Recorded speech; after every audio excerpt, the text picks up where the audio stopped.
이 땅 위에 평안없고 생명 없는 그 죽음의 어둠 가운데서 영원한 생명을 아들 안에서 내려주신 아버지 하나님, 그것으로 그친 것이 아니라 영원히 성령께서 우리 안에 거하게 하심으로써 성령님의 인도하심과 성령님을 따르는 삶을 매일 믿음으로 살게 하신 하나님의 우리를 향하신 그 한없으신 긍휼하심과 인자하심을 오늘도 우리의 반석 삼고 우리의 소망 삼고 어떠한 처지에서도 주의 이름 부르며 살아갈 때에 그 모든 주님께서 우리 안에서 행하시고 이루시는 그 구별된 삶이 우리에 의해서가 아니라 오직 하나님의 작정과 하나님의 은혜로 이루어지는 것임을 결코 망각하지 아니하고 그리하여 감사하는 하루를 살아가게 하여 주시옵소서. 예수님의 이름으로 기도하옵나이다. 아멘. 로마서 8장 28절에서 30절 보고 있습니다. 로마서 8장 28절에서 30절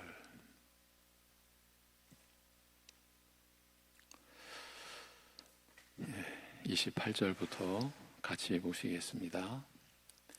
다 같이 우리가 알거니와 하나님을 사랑하는 자 곧 그의 뜻대로 부르심을 입은 자들에게는 모든 것이 합력하여 선을 이루느니라.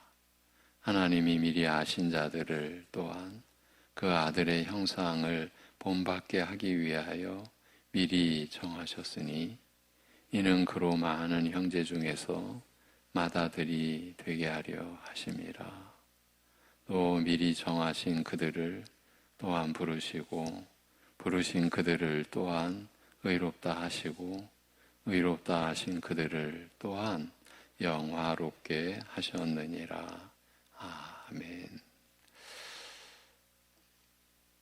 어제는 이 본문 말씀이 여기서 왜 이어졌는지를 파악하는 것에 중점을 두었었는데 오늘은 바로 그 대목부터 이어가겠습니다. 지난 몇 주 동안 나눈 내용입니다. 우리가 얼마나 연약한지, 또한 성령께서 이런 우리를 어떻게 도우시는지 밝혀주시되 모든 일에서 순간마다 하나님의 은혜로 살 수밖에 없는 우리가 사실은 무엇을 구하고 아뢰야 할 것인지조차 알지 못한다. 말하자면 우리 자신의 진정한 처지, 영적 처지와 사정에 대하여 제대로 알지도 못하며 하나님께 어떤 은혜와 도움을 구해야 할 것인지도 모를 만큼 그렇게 무지한 자이며 다만 이런 연약한 우리를 성령께서는 비록 분명한 말로 표현하지 않으나 탄식하시면서 친히 간구하심으로써 우리의 연약함을 도우신다라고 말합니다. 자신의 처지와 사정이 어떤지조차 모르며 사실은 이 자체도 우리는 인정하지 않을 수가 있는 거죠. 자신을 알고 있다고. 그런데 하나님 앞에서 자신의 처지와 사정이 어떤지조차 모르며 그래서 어떤 은혜와 도움을 구해야 할지조차 모르는 우리를 위해 오직 하나님의 뜻을 따라서 우리를 위해 대신 간구하시는 성령님의 탄식과 기도야말로 그렇게 연약하기 짝이 없는 우리 신자에게 가장 적절하고 그러기에 강력한 힘과 도움이 된다고 할 수 있지 않겠습니까? 예수님께서 우리 대신 죄값인 사망을 감당하셨고 그 십자가 구속을 근거로 해서 우리 안에 거하시는 성령께서는 또 우리 대신 간구하시는 그 하나님의 뜻을 따라서 우리를 위해 탄식하시며 기도하시는 그 은혜로 우리가 살고 있다. 그런데 우리가 이 사실을 너무나 쉽게 잊으면서 살고 있는 거죠. 그래서 베드로 사도가 주의 오래 참으심이 우리의 구원이라고 하신 말씀이 너무나 참 생생하게 우리에게 다가오는 거죠. 그러나 그렇게 연약하다는 것은 다른 한편 우리의 상태가 불확실하고 이로 인해 불안할 수밖에 없음을 뜻하기도 하는 것입니다. 환난과 시험을 당하면서 여지없이 드러나는 나의 연약한 실상을 보면서 누구나 자신에 대하여 불확실하고 불안해할 수밖에 없는 게 우리의 또 처지입니다. 이처럼 실패를 거듭하는 허약한 나에게서 과연 내가 바라는 소망이 이루어질 것인가? 나는 과연 마지막 영광과 그 영생에 이르게 될 것인가 하는 의문을 자연스럽게 품게 되는 것입니다. 바로 그런 의문과 불안에 대하여 들려주는 대답이 오늘 본문 말씀. 오늘 말씀은 바로 그런 의문과 불안에 대하여 들려주는 대답이라고 할 수 있습니다. 이렇게 성경에 이어지는 그 내용은 우리의 그 연약함과 감히 우리가 마치 지혜를 가졌다라고 하더라도 감당 못할 전지전능하신 하나님의 그러한 섭리와 그 성령의 간섭하심 속에서 성경 기자들이 기록을 한 것이죠. 하나님의 말씀이 그렇게 짜여져 있습니다. 그래서 우리가 알거니와 하나님을 사랑하는 자들에게는 모든 것이 함께 역사하여 선을 이루나니 우리가 안다라고 말합니다. 하나님과 하나님의 행하심과 하나님이 이루시는 일을 안다. 하나님을 사랑하는 자들에게는 모든 것이 함께 역사하여 선을 이루나니 이것은 이제 우리말로는 합력하여 선을 이룬다라고 기록이 되어 있죠. 그렇게 번역을 했습니다. 우리말로는. 모든 것이 함께 역사하여 선을 이루나니 여러분 선이라고 하는 것은 하나님 앞에서 흡족한 겁니다. 우리 사람이 판단하는 선이 아닙니다. 하나님 보시기에 온전하고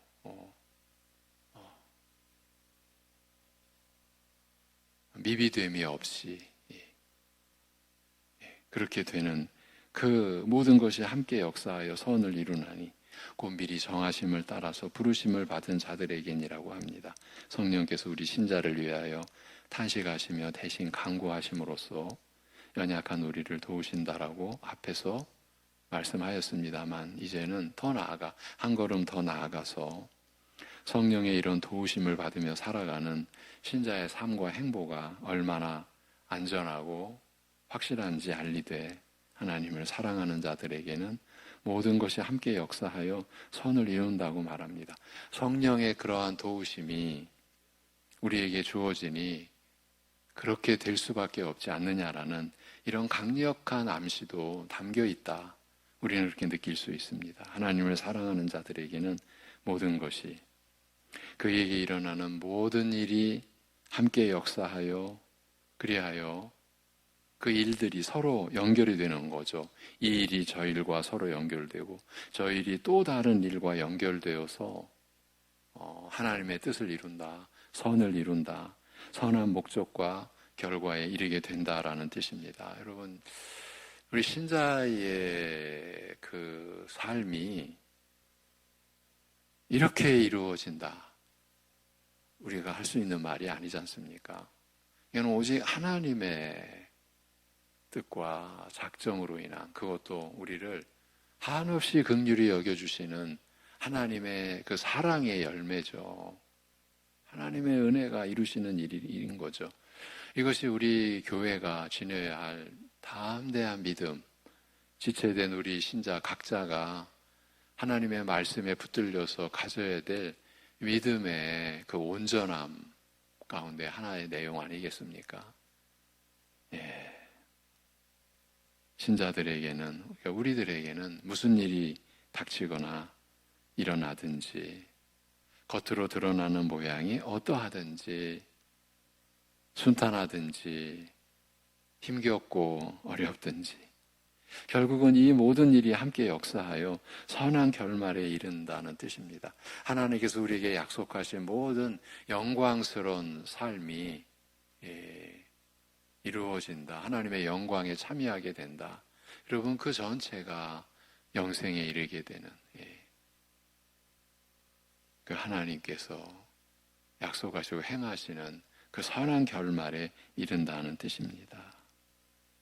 방금 앞에서 연약하다는 것은 다른 한편 우리의 상태가 불확실하고 이로 인해 불안할 수밖에 없음을 뜻하기도 한다라고 했는데, 본문 말씀에 이와 같은 내용이 우리의 연약함으로 말미암는 의문과 불안에 대하여 들려주는 대답인 것입니다. 온 교회를 향하여, 교회에 속한 모든 성도들을 향하여 하나님이 주시는 대답인 것이죠.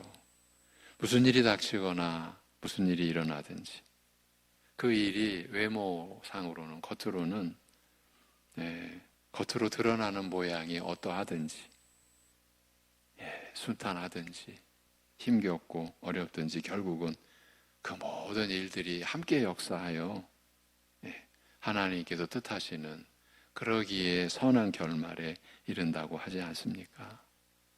여러분, 이것이 하나님의 말씀입니다. 우리 안에 계신 성령께서 바로 이 말씀대로 역사하시는 것이에요. 그러니까 성령의 도우심으로 인하여 우리 안에서 이루어지는 너무나 놀라운 삶인 것이죠. 달리 말하면 성령께서 이 말씀을 우리 안에서 이루어 가고 계시는 것이죠. 지금 우리가 살아있는 것이. 그러니 우리가 어떤 한 문제, 어떤 환경의 어떤 그 제한과 한계와 그 환경이 주는 어려움 속에서 우리가 이러한 말씀 붙잡고 가야 되죠. 그 환경을 바라보고 환경에 집착해서는 안 된다는 거죠. 하나님을 바라봐야 되는 거죠. 여러분, 사람들도 그런 경험을 하곤 하지 않습니까? 너무나 상황이 답답하고 힘들 때 하늘을 바라봅니다.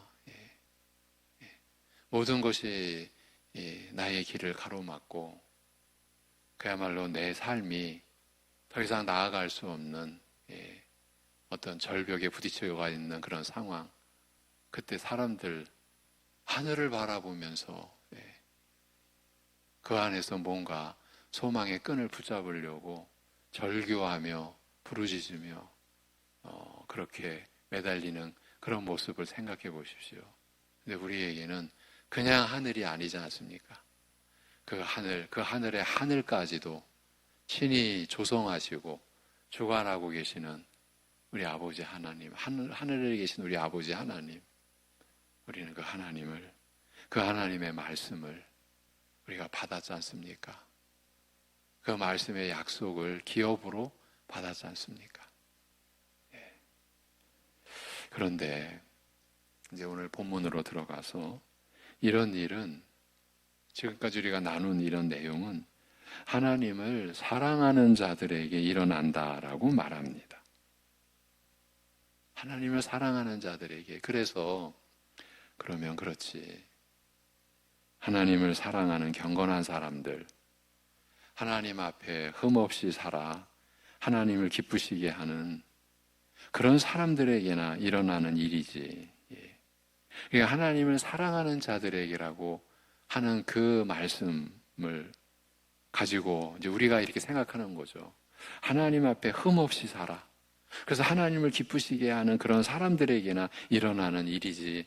나같이 부족하고 부끄러운 사람, 믿는다고 하지만 하나님 앞에서나 사람들 앞에서나 차마 나를 드러내지 못하고 숨고 싶은 사람이야 감히 바라거나 꿈도 꿀 수 없는 일이야 라고 낙심하며 체념하기 쉽습니다. 이러한 너무나 참 우리에게 이 세상이 줄 수 없는 용기와 내 안에서 끌어낼 수 없는 그런 담대함을 주는 믿음의 바탕이 되는 이러한 말씀이 오히려 우리로 하여금 낙심케 하며 체념하기 쉽습니다만 전후 내용을 주의 깊게 살펴보면 하나님을 사랑하는 자들은 스스로 하나님을 기쁘시게 하여 부끄러울 것이 없는 그런 사람과는 거리가 멀다는 것을 알 수 있습니다. 이 또한 얼마나 중요한 내용입니까? 오늘 다시 나누는 이 내용이 의외로 우리에게 중요한 의미가 있습니다. 얼마나 많은 신자들이 교회 안에서까지 열등감이나 자격지심 같은 것을 지니고 있으면서 고통당하고 있는지 모릅니다. 그 늪 같은 자기의식, 자기가 그 스스로 이렇게 이루어냈고 거기에 매여 있고 이렇게도 말할 수 있어요. 스스로가 또 그걸 집착합니다. 그런 정서에. 그것으로 인해 얼마나 어려움을 겪는지 모릅니다. 교회 안에서도 마치 계급이 있는 듯이 그래서 하나님 보시기에 뭐 특별한 그룹, 그렇지 않은 그룹. 제가 하나님의 말씀으로 여러분과 나누면서 이런 측면에 대해서도 상당히 많이 나눴습니다. 나는 좀 특별해. 일단 그렇게 여기는 사람들이 일단 위험합니다. 초대교회 영지주의자들이 대표적인 이미 2000년 전에 교회를 어지럽히는 무리들이 자기네들만은 특별한 지식을 가지고 있다. 요즘으로 말하면 우리는 쓰지 않는 말이지만 우리는 특별한 영성을 가지고 있어. 그저 죄인일 뿐입니다. 원래 비참한 존재일 뿐입니다. 근데 이게 안 없어집니다. 교회 안에서. 누군가는 조장합니다. 그리고 그걸 따라갑니다. 저 무리에 난 속해야 되는데. 다르다 이거죠. 여러분, 하나님 나라가 아닙니다. 그건 하나님의 사랑을 우리가 쪼개는 겁니다. 나누는 겁니다. 찢어버리는 겁니다. 그런 일을 하면서도 몸은 하나라고 했습니다. 머리 대신 그리스도의 몸된 교회를 몸으로 비유한 누군가는 그랬습니다. 사도 바울의 그 비유는 그야말로 교회를 우리에게 가르쳐주는 최선의 비유다. 한 몸입니다. 그거를 나누는 거예요. 사실 하나님을 사랑하는 자들은 신자 중에서 특수한 부류를 가리키는 것이 아니라 바로 은혜를 입은 신자, 굳이 말하면 보통 신자, 우리가 다 보통 신자입니다. 목사도 신자가 기본입니다. 보통 신자를 가리키는 말입니다.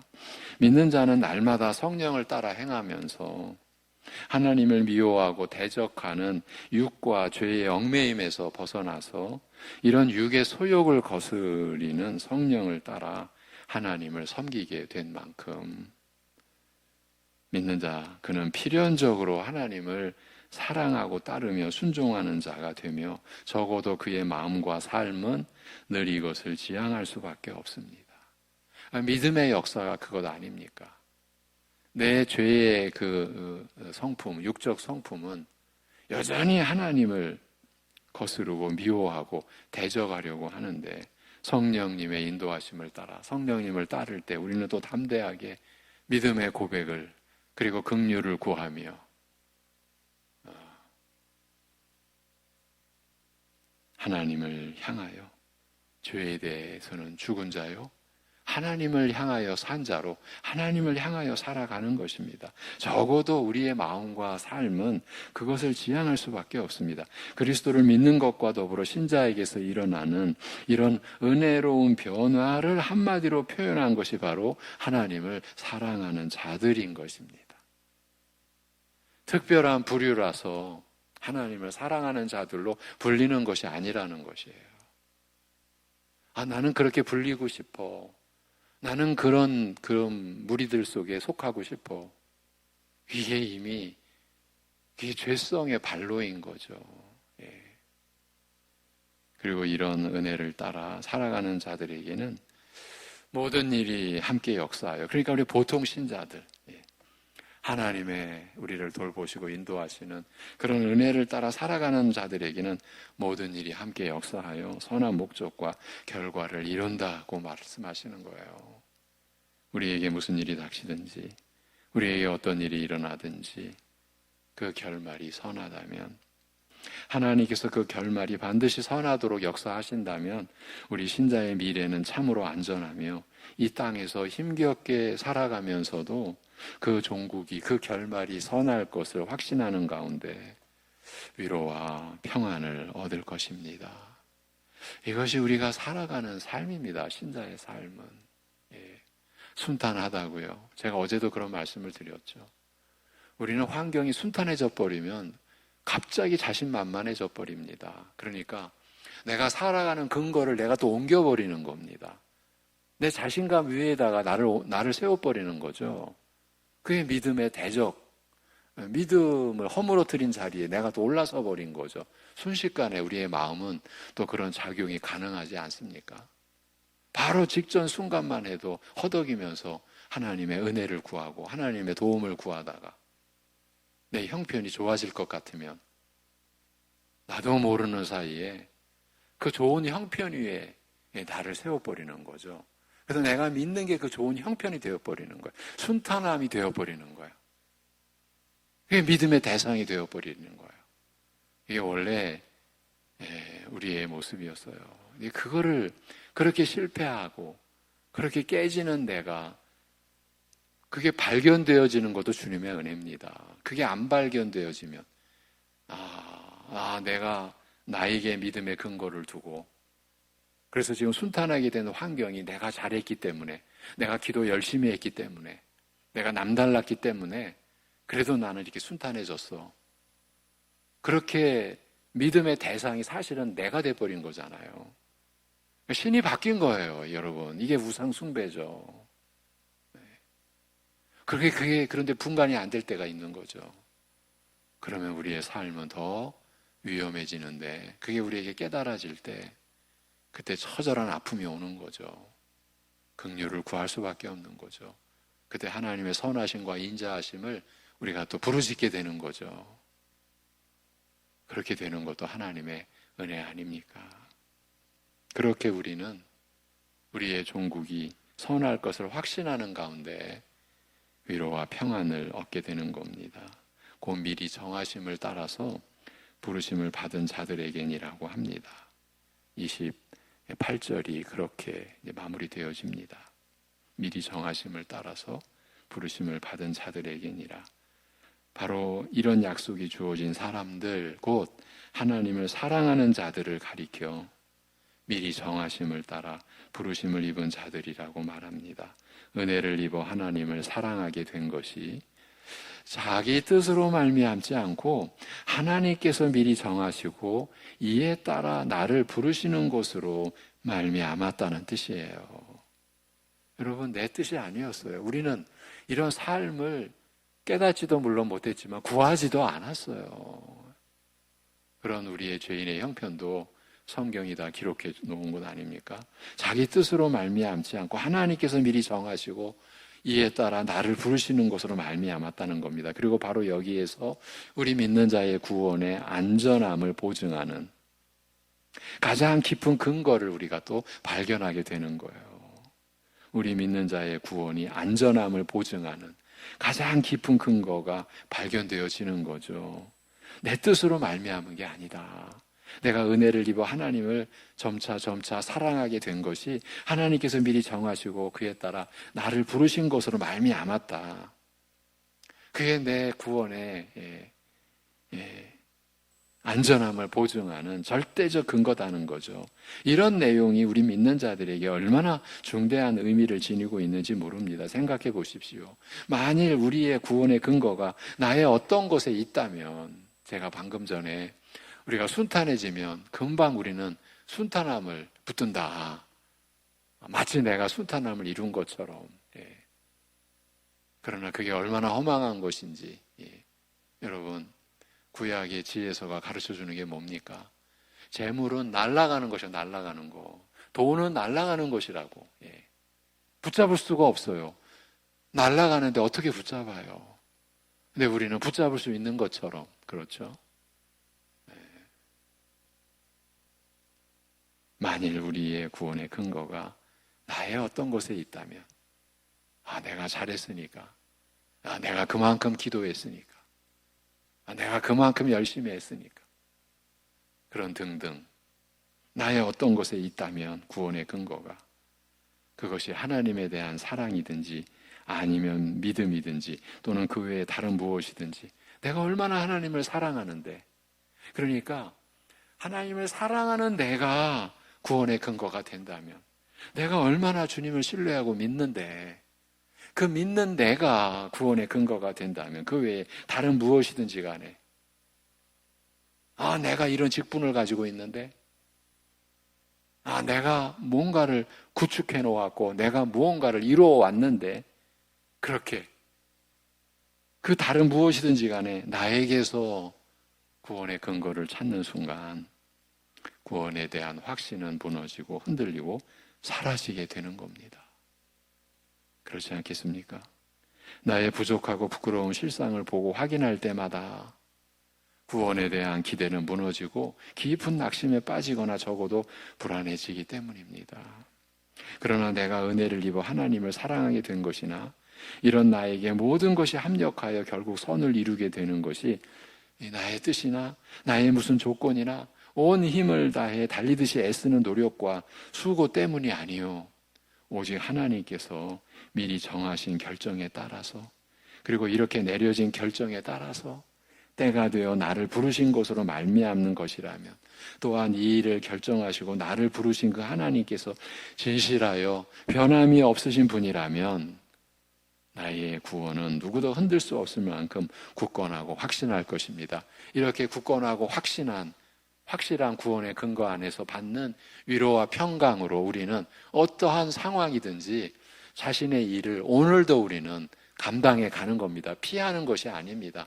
도망가는 것이 아닙니다. 담대하게 직면하고 주님 의지하고, 오늘 내가 집안에서나 일터에서나 어디에서나 내가 감당할 하나님의 사람으로서 내가 해야 될 일을 하게 되는 겁니다. 성실하게 눈가림식으로 하지 않고, 왜 이 일을 해야 하는지 우리는 생각하면서, 우리가 이러한 하나님의 이러한 섭리 안에 있다고 해서 그럼 아무것도 하지 않아도 되겠네? 그냥 대충 살아도 되겠네? 이렇게 될 리가 없지 않습니까?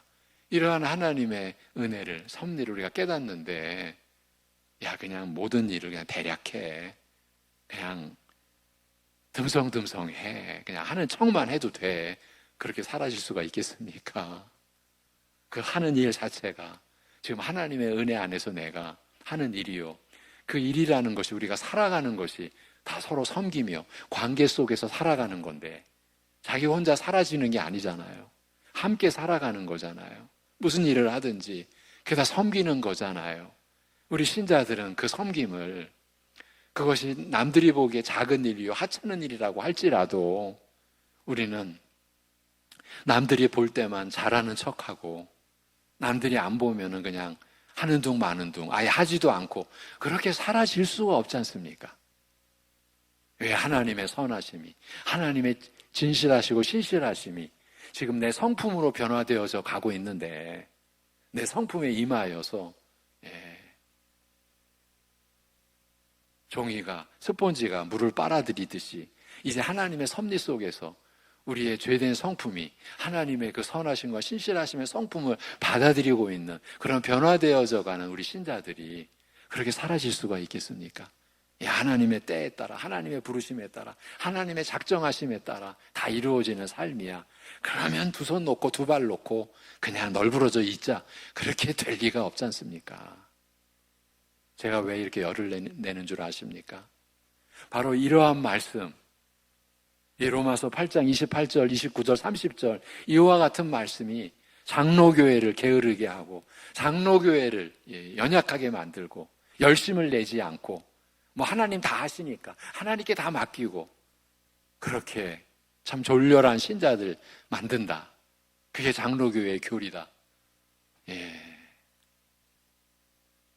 그렇지 않다라는 것을 우리가 알고 있지 않습니까?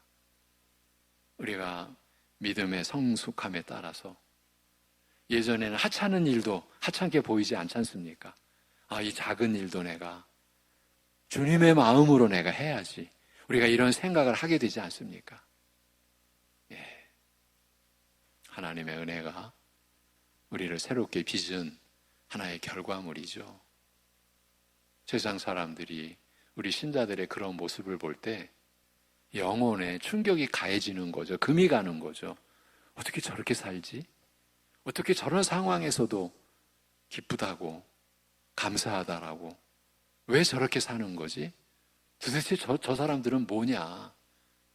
이런 의문과 이런 충격이 저들에게 가해지는 것 아닙니까? 여러분을 보면서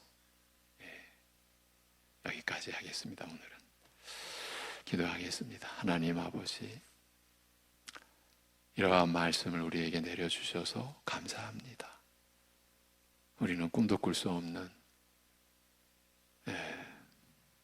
이러한 전지전능하신 하나님께서 우리에게 주시는 말씀, 약속, 그래서 우리에게 소망이고 우리가 우리의 이 연약한 현실 속에서, 험난한 현실 속에서 결코 낙심하거나 좌절하지 아니하고 주님을 향하여 나아갈 수 있도록 주시는 이러한 말씀이 교회 안에 풍성해지고 우리가 믿음으로 이러한 말씀을 받아서 그야말로 산 소망을 지니고 매 순간 하나님의 은혜를 힘입어 사는 오늘이 바로 그러한 하루의 삶이 되게 우리를 주장하시고 역사하여 주시옵소서. 아버지 하나님, 오늘도 병상에 병원에 있는 우리 가족들이 있습니다.